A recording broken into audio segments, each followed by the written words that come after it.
প্ৰিয় ছাত্ৰ-ছাত্ৰীসকল অসমীয়া বিদ্যা মন্দিৰৰ অন্য এটা নতুন ভিডিঅ'লৈ তোমালোকক স্বাগতম জনাইছো মই কপিল বৰাই অসমীয়া ভাষাত প্ৰচলিত কিছুমান ফকৰা যোজনাৰ ভাৱ সম্প্ৰসাৰণ কৰিবলৈ ওলাইছো এইটো ভাৱ সম্প্ৰসাৰণ কৰাৰ 3 নং ভিডিঅ' আনকেইটা ভিডিঅ'ৰ কাৰণে তোমালোকে ডেসক্ৰিপচন লিংকত গৈ প্লেলিষ্ট চেক কৰিব পাৰা বলা আজিৰ ভিডিঅ'টো আৰম্ভ কৰো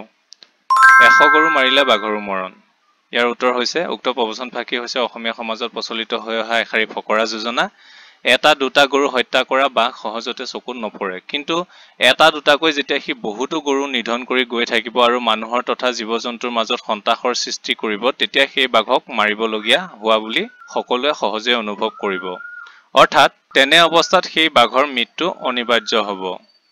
ঠিক তেনেদৰে সমাজৰ অনিষ্টকাৰী ব্যক্তি বা প্ৰবঞ্চকে এটা বা দুটা বেয়া কাম কৰিলে সমাজৰ চকুত নপৰে যদিও একাধিক্ৰমে তেনে কৰিয়েই থাকিলে হি ধৰা পৰাৰ উপৰি তেনে লোকৰ ধ্বংসও অনিবাৰ্য হৈ পৰে এজনক প্ৰবঞ্চনা কৰি কোনোবাই হাৰি যাব পাৰে কিন্তু অনেকক প্ৰবঞ্চনা কৰাজন ধৰা পৰাটো অনিবাৰ্য গতিকে 100টা গৰু মাৰি বাঘ এটাৰ মৃত্যু অনিবাৰ্য হোৱাৰ দৰে বহুতক ঠগুৱাৰ পাছত তেনে প্ৰবঞ্চকৰ ধ্বংসও অনিবাৰ্য তেওঁ যিমানেই প্ৰভাৱশালী তথা প্ৰতাপী নহওক কিয় ৰাইজৰ আগত হেও মানিবই লাগিব নেক্সটত আছে যত্ন কৰিলেহে ৰত্ন পায় উত্তৰ উক্ত প্ৰবচন থাকি হৈছে অসমীয়া সমাজত প্ৰচলিত হৈ অহা এষাৰি ফকৰা যোজনা যিকোনো কামৰে ভাল প্ৰতিফল পাবলৈ হলে তাক যত্ন সহকাৰে সম্পন্ন কৰিব লাগিব পৰিশ্ৰম নকৰি হাত সাপতি বহি থাকি তাৰ পৰা ভাল ফল আহিব বুলি আশা কৰাটো মিছা ৰত্ন নিজে নিজে আহি কপালত নালাগে ইয়াক বিচাৰি আনিব পাৰিব লাগিব পৰীক্ষাৰ বাবে যত্ন সহকাৰে লিখা পঢ়াৰ দ্বাৰা প্ৰস্তুতি চলালেহে পৰীক্ষাত ভাল ফল পোৱা যায় কোনো কামত একান্তপতীয়াভাৱে মনোনিৱেশ কৰিলেহে তাৰ পৰা সুফল পাব পাৰি নহলে কেতিয়াবা ভাল পুৰস্কাৰ পোৱাৰ ক্ষেত্ৰত হতাশাৰ সন্মুখীন হ'বলগীয়া হয় গতিকে ভাল ফল ভাল আশা কৰিলে তাৰ বাবে হাতে কামে লাগি প্ৰচুৰ যত্ন কৰিব লাগিব যাতে কামটো যথা সম্ভৱ ভালদৰে নিয়াৰিকৈ সম্পন্ন কৰি তাৰ পৰা ভাল ফল পাব পাৰি ইয়াৰ পিছত আছে কথাত কটা যায় কথাত বটা পায় উক্ত প্ৰবচন থাকি হৈছে অসমীয়া সমাজত প্ৰচলিত হৈ অহা এষাৰি ফকৰা যোজনা কি পৰিস্থিতিত কাৰ লগত কেনে সময়ত কেনেকৈ কথা ক'ব লাগে তাক মানুহে ভালদৰে জনা উচিত মানুহৰ মুখৰ কথাষাৰে কেতিয়াবা বিপদ কঢ়িয়াই আনিব পাৰে অথবা অতি সংকটপন্ন অৱস্থা বা পৰিস্থিতিৰ মুখৰ কৌশলী নম্ৰ কথাষাৰে কেতিয়াবা মানুহক উদ্ধাৰ কৰিব পাৰে ককৰ্ষ হুতা মাত কথাই মানুহক বিতুষ্ট কৰে আৰু তেনেদৰে কথা কোৱা মানুহ সকলোৰে অপ্ৰিয় হয় ককৰ্ষ সুৰত ভাল কথা ক'লেও মানুহে ভাল নাপায় তদুপৰি মানুহে নকবলগীয়া পৰিস্থিতিত নকবলগীয়া কথা কৈ বহু বিপদত পৰা আনকি প্ৰাণৰ সংশয় পৰ্যন্ত আহি পৰাও দেখা যায়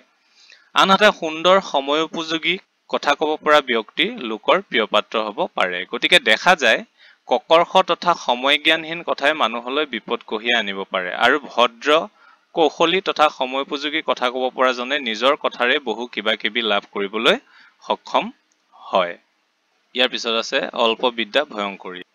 উত্তৰ ভালদৰে বিদ্যা শিক্ষা অৰ্জা ব্যক্তিসকলক জ্ঞানী বুলি গণ্য কৰা হয় কিন্তু অলপ অচৰব বিদ্যা অৰ্জন কৰা সকলে নিজকে বৰ জ্ঞানী বুলি দেখুৱাবলৈ চেষ্টা কৰে আৰু জনাই নজনাই সেই আধৰুৱা বিদ্যাক যতে ততে প্ৰয়োগ কৰিবলৈ চেষ্টা কৰে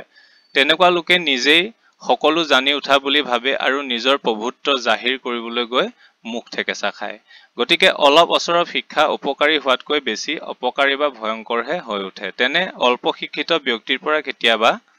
অনিষ্ট হোৱাৰ সম্ভাৱনা থাকে উদাহৰণস্বৰূপে অলপ অচৰব ডাক্তৰী পঢ়ি আধাতে শিক্ষা সামৰা অৰ্ধ ডাক্তৰ এগৰাকীয়ে নিজৰ সীমিত জ্ঞানেৰে ৰোগীক যধে-মধে চিকিৎসা কৰিলে বিপদৰ আশংকাই বেছি এনেদৰে বহু ক্ষেত্ৰতে এই অল্প জ্ঞানেৰে শিক্ষিত ব্যক্তিসকল সমাজৰ তথা নিজৰ কাৰণে ভয়ংকৰ হৈ পৰে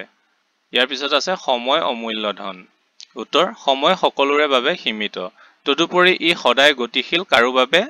কোনো প্ৰকাৰে ইয়াক ধৰি ৰাখিব নোৱাৰি গতিকে মানৱ জীৱনৰ সময়ৰ মূল্য অপৰিসীম আন কথাত কোনো বিনিময়েৰে ইয়াক কিনিব বা সাচিব নোৱাৰি আমাৰ ছুটি আৰু ব্যস্ত জীৱনত বহু কামেই কৰিবলগীয়া থাকে আৰু তাৰ কাৰণে সময় পোৱা যায় তেনেই কম গতিকে কোনো কাৰণতে সময়ক অপচয় কৰা উচিত নহয় সময়ৰ কাম সময়মতে কৰি সময়ৰ সতেই খোজ পেলাব লাগে তেতিয়াহে আমি আমাৰ জীৱনত পোৱা সীমিত সময়কণৰ সঠিক ব্যৱহাৰ কৰিব পাৰিম তদুপৰি এবাৰ পাৰ হৈ যোৱা সময়কণ কেতিয়াও ঘূৰাই পোৱা সম্ভৱ নহয়